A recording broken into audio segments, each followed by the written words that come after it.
आजकल घर खरीदने, शादी, पढ़ाई या फिर इलाज जैसे खर्च के लिए लोन लेना आम बात है।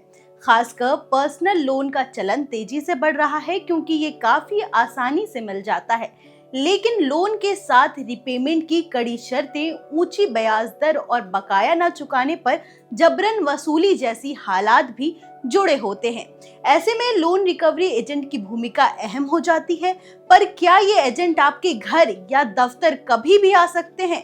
क्या वो आपको मानसिक दबाव या धमकी दे सकते हैं? तो इसका जवाब है हाँ, एजेंट आपके घर पर आ सकते हैं, लेकिन ये प्रक्रिया सिविलाइज और एथिकल होनी चाहिए। एजेंट किसी भी हाल में देर रात, सुबह सुबह, जल्दी या ऑफिस के दौरान जबरन मिलने नहीं आ सकते हैं। आरबीआई की गाइडलाइंस के मुताबिक रिकवरी एजेंट सिर्फ सुबह 8 बजे से लेकर शाम 7 बजे के बीच ही आपसे संपर्क कर सकते हैं, वो भी सम्मान पूर्वक और किसी भी तरह की धमकी या दबाव के बिना।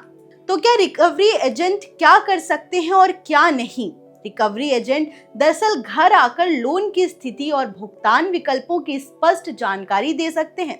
ऑफिस में कर्ज लेने वाले से संपर्क तभी किया जा सकता है जब उसे पहले से ही सहमति ली गई हो।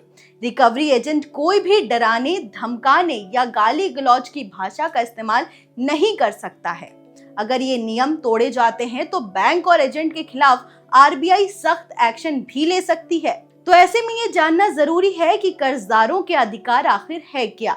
आरबीआई और भारतीय संविधान के तहत हर कर्जदार को कुछ खास अधिकार दिए गए हैं।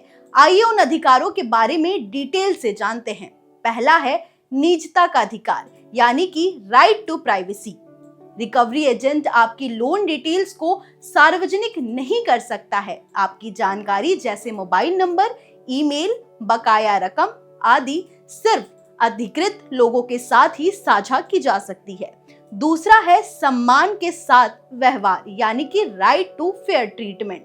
आपसे सम्मानजनक और मर्यादित भाषा में बात की जानी चाहिए। किसी भी तरह की धमकी, शारीरिक या मानसिक उत्पीड़न गैर कानूनी है। तीसरा है स्पष्ट सूचना का अधिकार, यानी कि राइट टू नोटिस। कोई भी वसूली कार्रवाई शुरू होने से पहले आपको उचित नोटिस दिया जाना जरूरी है, जिसमें संपत्ति की नीलामी, लोन राशि, बकाया ब्याज की पूरी जानकारी होनी चाहिए। चौथी है शिकायत दर्ज करने का अधिकार, यानी कि राइट टू कंप्लेन। अगर कोई रिकवरी एजेंट आपसे बदतमीजी करता है या नियम तोड़ता है तो आप बैंक की ग्रीवेंस टीम या बैंकिंग लोकपाल या फिर पुलिस थाने में शिकायत दर्ज कर सकते हैं। ऐसे में ये जानना जरूरी है कि अगर फिर भी परेशान आपको किया जाए तो आप क्या कर सकते हैं। रिकवरी एजेंट से हर कॉल, मैसेज और मुलाकात का रिकॉर्ड रखें। बैंक को ईमेल या पत्र लिखकर शिकायत करें और उसका प्रूफ अपने पास भी रखें। अगर बैंक मदद नहीं करता है तो बैंकिंग लोकपाल से संपर्क करें।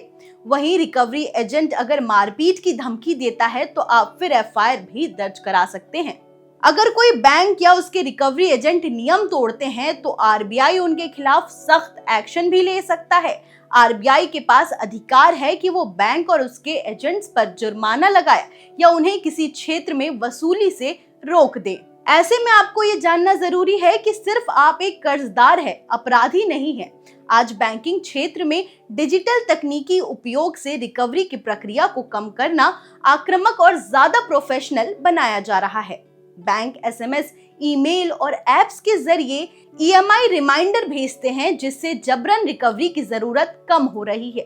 फिर भी कुछ एजेंट्स पुराने डरावने वाले तौर तरीके अपनाते हैं। इसलिए जरूरी है कि बतौर उधारकर्ता अपने अधिकारों से वाकिफ रहना आपको जरूरी है। आपको याद रखना चाहिए कि आप एक कर्जदार हो सकते हैं, लेकिन अपराधी नहीं है। कानून आपकी गरिमा और निजता की रक्षा करता है। तो कैसी लगी आपको ये जानकारी, हमें कमेंट करके जरूर बताएं और ऐसी ही जानकारी वाली वीडियोस के लिए देखते रहें ONOG डिजिटल। धन्यवाद।